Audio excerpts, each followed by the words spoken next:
अगर कोई आपको नीचा दिखाना चाहता है तो इसका मतलब है कि आप उससे पहले से ही ऊपर हो। जिंदगी जीने के लिए मिली है, इससे लोग क्या सोचेंगे यह सोचने में बर्बाद मत करो।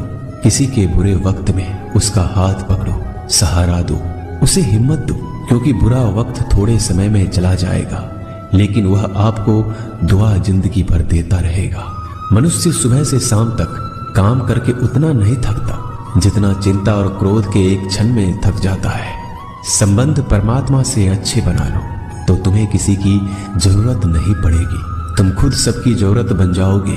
सलाह देने तो हजारों आते हैं लेकिन जब साथ देने की बारी आती है तो केवल भगवान आते हैं। जीतने के बाद तो सारी दुनिया गले लगाती है, क्योंकि जो आज आपके साथ है वह कल आपके खिलाफ हो सकते हैं। बिना मतलब के कोई आपकी इज्जत नहीं करेगा, लेकिन खुद को इतना काबिल बनाओ कि लोग बिना मतलब के भी आपका इज्जत करें। भगवान कहते हैं सोने से पहले तुम सबको माफ कर दिया करो और तुम्हारे जागने से पहले मैं तुम्हें माफ कर दूंगा। भगवान ऑक्सीजन की तरह है जिन्हें आप देख नहीं सकते, लेकिन उसके बिना आप रह भी नहीं सकते। कोई और तुम्हारी मदद नहीं कर सकता, अपनी मदद स्वयं करो। आप खुद के सबसे अच्छे मित्र हैं और सबसे बड़े दुश्मन भी। इंसान तब समझदार नहीं होता जब वह बड़ी बातें करने लगे, बल्कि समझदार तब होता है जब वो छोटी छोटी बातों को समझने लगे। आप किस समय सही थे इसे कोई याद नहीं रखता, लेकिन आप किस समय गलत थे ये सब याद रखते हैं। सब दुख दूर होने के बाद ही मन प्रसन्न होगा, यह आपका भ्रम है। मन प्रसन्न रखो, सब दुख दूर हो जाएंगे, ये हकीकत है। किसी भी व्यक्ति की कोई भी बात बुरी लगे तो दो तरह से सोचो। यदि व्यक्ति महत्वपूर्ण है तो भूल जाओ, और बात महत्वपूर्ण है तो व्यक्ति को भूल जाओ। रिश्तों का संबंध सिर्फ रक्त से नहीं होता, जो मुसीबत में हाथ थाम ले उससे बड़ा कोई रिश्ता नहीं होता। भगवान कहते हैं तुम सब कुछ मुझे सौंप दो, सारा दर्द परेशानी, और बिल्कुल हल्के होकर मुझे याद करो। धीरे धीरे तुम्हारा जीवन बदल जाएगा। हर रोज रात को सोने से पहले भगवान को अपनी पूरी दिनचर्या बता के सोएं। अगर आपके द्वारा किसी का दिल दुखा है तो मन ही मन उससे माफी मांगे। अगर आपका किसी ने दिल दुखाया है तो उसे माफ करके सारी चिंताएं भगवान को सौंप कर सो जाए। यकीन मानिए इससे आपकी जिंदगी खुशनुमा बन जाएगी। क्रोध बोला हुआ एक शब्द इतना जहरीला हो सकता है कि आपकी हजार प्यारी बातों को एक मिनट में नष्ट कर सकता है। सबको हंसाना लेकिन किसी पर भी हंसना मत। सबके दुख बांटना लेकिन किसी को दुखी मत करना। सबकी राह में दीप जलाना लेकिन किसी का दिल जलाना मत। यही जीवन की रीत है, जैसा बोओगे वैसा ही पाओगे। दुआएं और प्रार्थनाएं असंभव को भी संभव बना देती है। ईश्वर को ना हमारे तन की जरूरत है ना धन की, उसको तो बस पवित्र मन की जरूरत है। इसलिए वो हमें कुछ भी छोड़ने के लिए नहीं कहता, बस कहता है बच्चे मन से विकार छोड़ो, गंदे विचार छोड़ो। जो आने वाला है वो हमेशा गुजरे हुए कल से बेहतर होगा। यही एक सोच आपके जीवन में कभी निराशा नहीं होने देगी।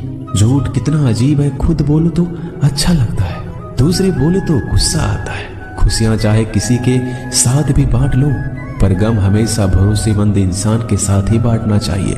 जीवन में समय चाहे जैसा हो, परिवार के साथ रहो तो सुख बढ़ जाता है, दुख हो तो बढ़ जाता है। सच्चा मित्र वही है जो उस समय में भी आपके साथ खड़ा हो जब सारी दुनिया आपके खिलाफ हो।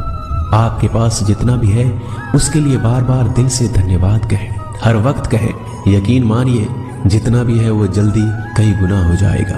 प्रार्थनाएं और ध्यान इंसान के लिए बहुत जरूरी है, क्योंकि प्रार्थना में भगवान आपकी बात सुनते हैं और ध्यान में आप भगवान की बात सुनते हैं।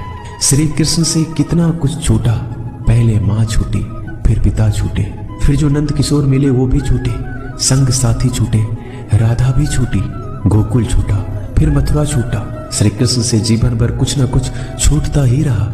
नहीं छूटा तो वो था देवत्व, मुस्कान और सकारात्मकता। श्री कृष्ण दुखी नहीं उत्सव के प्रतीक है। सब कुछ छूटने पर भी कैसे खुश रहा जा सकता है, ये श्री कृष्ण से अच्छा कोई नहीं सिखा सकता। इसलिए हमेशा खुश रहे, सदा मुस्कुराते रहे। जीतने का मजा भी तभी आएगा जब लोग आपके हार का इंतजार करेंगे। गीता में लिखा है यदि कोई आपको अच्छा लगता है तो अच्छा वो नहीं, अच्छे आप है, क्योंकि उसमें अच्छाई देखने वाली नजर आपके पास है। अपनी पीड़ा के लिए संसार को दोष मत दो, अपने मन को समझाओ। तुम्हारे मन का परिवर्तन ही तुम्हारे दुखों का अंत है। सोच और नीयत अच्छी रखिए, फिर आपके कष्ट प्रभु स्वयं दूर कर देंगे। याद रखना, भगवान से कभी उम्मीद छोड़ना नहीं और दुनिया वालों से कभी उम्मीद रखना नहीं। सुख दुख एक सिक्के के दो पहलू है। जहां सुख होगा वहां दुख भी होगा, जहां दुख होगा वहां सुख भी होगा। इसलिए सुख दुख के बारे में बिना सोचे निरंतर अपने लक्ष्य को प्राप्त करने के लिए प्रयास करते रहना चाहिए। एक बात हमेशा याद रखना, किसी के सामने गिड़गिड़ाने से ना मोहब्बत मिलती है ना इज्जत। इसलिए अपने स्वाभिमान को जिंदा रखो। कोई अगर आपकी किस्मत में होगा तो आपके पास खुद ही चलकर आएगा। दूसरों को हराने का मौका मत दो, बस खुद को आगे ले जाने की जिद पालो। कभी हार ना मानने की आदत ही एक दिन जीतने की आदत बन जाती है। सिर्फ दो चीजें मनुष्य के भाग्य का निर्माण करती है। पहला, स्वभाव। अगर आपके स्वभाव में अच्छाई, विनम्रता और गुण है तो आपका भाग्य चमकेगा। अगर आपका स्वभाव क्रोधी है, आलसी है, तो आपका भाग्य बिगड़ना अनिवार्य है। इसलिए अपने स्वभाव को मधुर और आकर्षित बनाइए। दूसरा, आपकी वाणी। बोलना तो आदमी 2.5 साल की उम्र में ही सीख जाता है, परंतु कब, कहां और कैसे बोलना है उसे यह जिंदगी भर भी नहीं समझ पाता। जिसे ये बोलना आ गया कि कब, कहां और कितना बोलना चाहिए, समझ लो उसे सफल होने के लिए कोई नहीं रोक सकता। पिता से बड़ा कोई सलाहकार नहीं, माँ की छांव से बड़ी कोई दुनिया नहीं, भाई से अच्छा कोई भागीदार नहीं और बहन से बड़ा कोई शुभ चिंतक नहीं। इस मतलबी दुनिया से कोई मतलब ना रखो, और मतलब रखना है तो अपने मतलब से मतलब रखो। दुआएं मांगने से किसका भला होता है? मिलता तो वही है जो हमने बोया होता है। तुम नीचे गिर के देखो, कोई नहीं आएगा उठाने। तुम जड़ा उड़कर तो देखो, सब आएंगे गिराने। एक बात हमेशा याद रखना, अगर शराब की दुकान पर बैठकर दूध पियोगे तो तुम्हें शराबी का ही दर्जा मिलेगा, और किसी मंदिर में बैठ के पानी भी पियोगे तो तुम्हें एक संत का दर्जा दिया जाएगा। इसलिए आप किसके साथ उठते बैठते हो ये बहुत मायने रखता है। दोस्तों, आशा करता हूं कि आपने इस वीडियो से बहुत सारी सीख ली होगी। मिलते हैं जल्दी एक नए ज्ञानवर्धक वीडियो में। धन्यवाद। अपना ख्याल रखिएगा।